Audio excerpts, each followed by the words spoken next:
Sophie, tu étais nostalgique, tu es retournée dans une école? Oui, une école primaire de Princeville qui fait partie du réseau des établissements verts Brundtland. Ça, c'est l'ancienne première ministre de la Norvège, c'est ça? Exactement. Oui, mais en fait, le concept de développement durable, c'est elle, ça. Oui, oui. Donc, c'est des élèves engagés. Super engagés. Ils ont un beau projet. Un projet qui s'appelle Un arbre, une vie. Magnifique projet.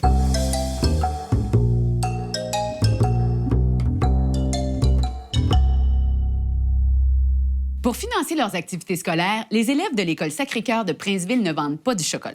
Non, ils vendent de l'oxygène. Une belle histoire inspirée de l'homme qui plantait des arbres. Monsieur Camiran, bonjour. Bonjour. On est présentement à Princeville, dans la MRC de l'érable. Comment est-ce que les gens vous appellent dans la région? Ils disent l'homme qui plantait des arbres, oui. Mais moi, je trouve que c'est pas ça. C'est pas moi qui les plante. Moi, je suggère l'idée. J'ai initié un projet qui s'appelle Un arbre, une vie, d'ailleurs, dont le nom a été donné par mes élèves. Le projet consiste au fait de produire des arbres en classe. Ex-professeur de sciences au secondaire, Yvon Camiran a animé pendant 15 ans le projet Un arbre, une vie.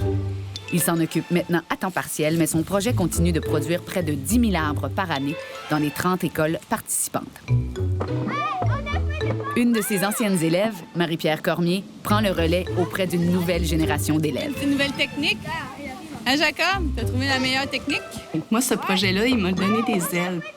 Dans le fond, je voulais léguer des valeurs aux enfants, puis ça fait partie du projet éducatif de mon école.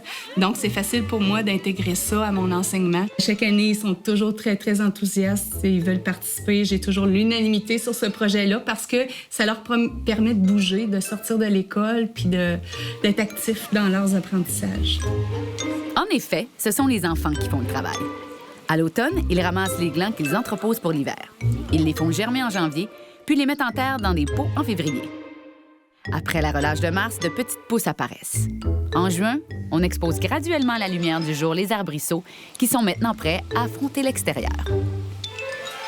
Pourquoi c'est important, les arbres, pour vous autres? S'il n'y aurait pas d'arbres, il n'y aurait pas d'oxygène qui serait bonne pour respirer dans l'air. 24 ans, c'est ça fournit une personne un oxygène. Fait qu'on essaie de faire pousser le plus d'arbres possible pour avoir chacun notre oxygène à peu près. Comme notre prof nous dit, c'est les poumons de la Terre.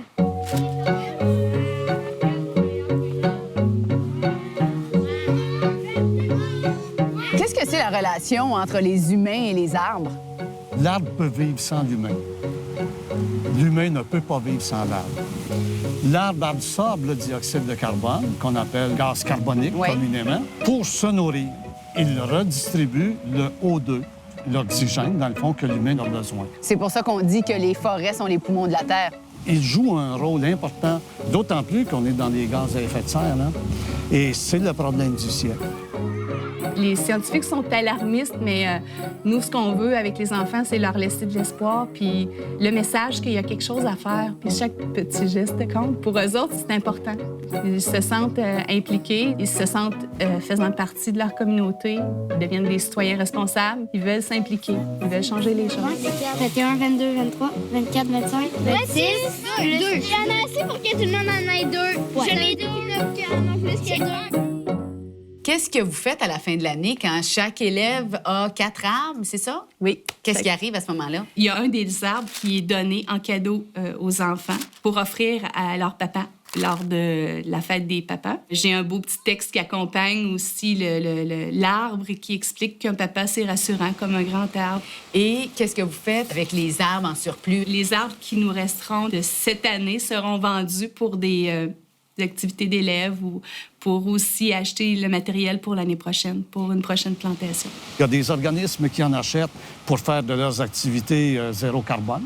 Prenons, par exemple, Vitréaville, 150e, en a commandé 1000. Ils invitaient 1000 familles à aller planter les arbres. Ces arbres-là ont été produits par les jeunes dans les écoles. C'est l'attachement au territoire, l'attachement à l'environnement qui se développe dans tout ça, là. Comment est-ce que vous avez vu les jeunes se transformer à travers ce projet-là? Je les ai vus aimer venir à l'école. Quand un jeune qui arrive en classe ce matin et dit « Puis Yvon, qu'est-ce qu'on fait aujourd'hui? » Je cours plus après, moi. J'ai des jeunes que je rencontre, que j'ai eus dans les premières années. Hey, Yvon, mon chêne produit. Il produit des glands, c'est ça? C'est ça, parce qu'après 15-20 ans, il commence à produire. Est-ce qu'à la fin de l'année, les élèves sentent vraiment un sentiment d'appartenance envers leur arbre? Oui, c'est important pour eux qu'ils soient plantés à un endroit où ils peuvent le voir grandir. J'ai des grands du secondaire qui me disent « Madame Cormier », et ils m'arrivent à la ceinture maintenant. L'année prochaine, je pense qu'ils pourront me dépasser. S'ils n'ont pas le terrain chez eux, ils veulent avoir un emplacement dans la ville où ils peuvent aller le revoir. Ça, je suis très touchée à chaque fois qu'ils viennent m'en parler. Les jeunes sont capables de beaucoup. Et puis, on s'aperçoit qu'ils peuvent faire la différence. Et à ce moment-là, en voulant et en désirant faire la différence, ils vont connaître le succès. Mais moi, je pense que c'est vraiment vous, l'homme qui plantait des arbres, quand même. Les amis, Monsieur Camiran vous envoie un cadeau. Oh, on a une mission. Vous avez une mission, vous avez chacun un arbre à planter. Ah, Moi, il me manque juste un jardin. donne-moi, là. là. Regarde, je vais le planter sur mon terrain, moi. T'as-tu de la place pour toi? Bon, oui. J'ai pas de Non, terrain. tiens, on t'offre une forêt, Steve. C'est ça. Il n'y aura jamais trop d'arbres de toute Viendrez le façon. voir. À la Viendrez semaine le voir. prochaine. C'est ça, viendrez le voir quand... Mais mon nom aussi. Oui, OK. une balançoire. C'est bon.